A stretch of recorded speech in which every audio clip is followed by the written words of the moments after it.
네, 오늘은 2022년 1월 8일 화요일의 예수동행 일기를 소개하겠습니다. 제목은 아침에는 씨 뿌리고 저녁에는 일하라. 하나님, 두 번째 책 정리를 끝냈습니다. 책을 쓰는 도중 시골교회 어느 권사님으로부터 홍삼을 먹고 기운내서 책을 써달라는 격려를 받았기 때문이었을까요?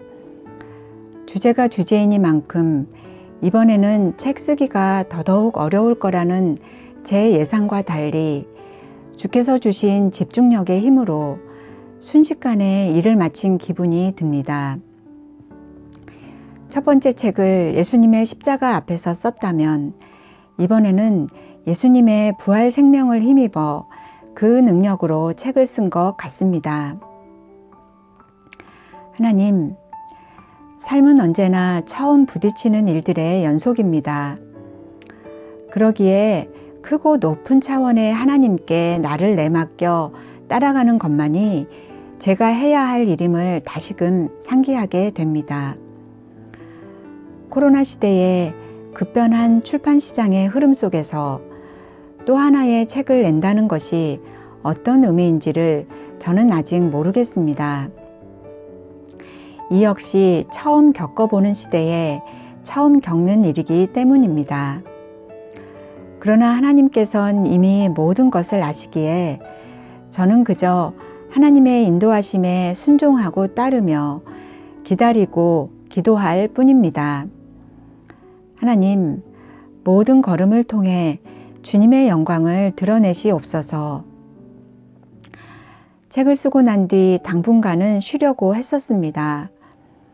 그래서 몇 주 전 교정 교열에 관련된 외부 일이 들어왔을 때도 못하게 될 것 같아요 라고 넌지시 거절 의사를 밝혔습니다.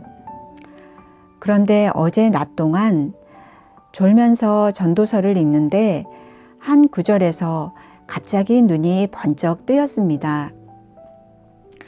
너는 아침에 씨를 뿌리고 저녁에도 손을 놓지 말라. 이것이 잘 될는지 저것이 잘 될는지 혹 둘이 다 잘 될는지 알지 못함이니라. 전도서 11장 6절. 아침에 씨 뿌리는 수고를 했다면 저녁에 쉬어야 하는 건 당연하다 여겼습니다. 그런데 이 말씀에선 저녁에도 부지런히 일하라 하십니다. 하나님, 하필 이 시점에서 왜 저는 이 말씀에 눈이 번쩍 뜨였던 것일까요? 그 구절의 밑줄을 긋고는 종일 그 말씀을 묵상하며 하나님의 인도하심이 무엇인지를 여쭙습니다. 일할 수 있을 때, 일할 기회가 찾아왔을 때 열심히 일하라는 주님의 권면으로 받아들여지더군요. 일할 기회가 왔다는 것이 어떤 면에서든 축복이란 생각도 들었습니다. 또한 아침 내내 씨 뿌린 것이 언제 자라나를 보며 그것에만 온 정신을 파는 게 그닥 건강한 삶이 아니라는 사실도 알게 되었습니다. 씨를 뿌렸다면 이제는 하나님의 섭리에 그 모든 걸 맡기고 저는 주어진 다른 일에 몰입하는 게 마땅합니다.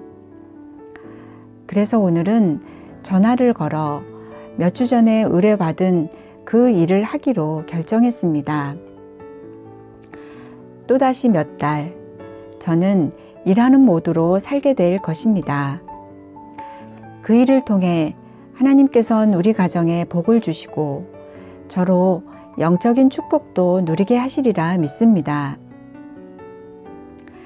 우리에게 언제나 좋은 것 주시기를 기뻐하시는 하나님, 우리 가는 길이 막막해 늘 아슬아슬하게 한 발짝씩 뗀다 해도 인생을 향하신 하나님의 본심을 알고 나면 가는 길 내내 기쁨과 소망의 풍성함을 누리게 될 줄 믿습니다. 이 일을 하라 하신 하나님의 뜻도 그와 같은 맥락이라 믿기에 제 삶을 인도하시는 하나님께 감사와 영광을 돌려드립니다.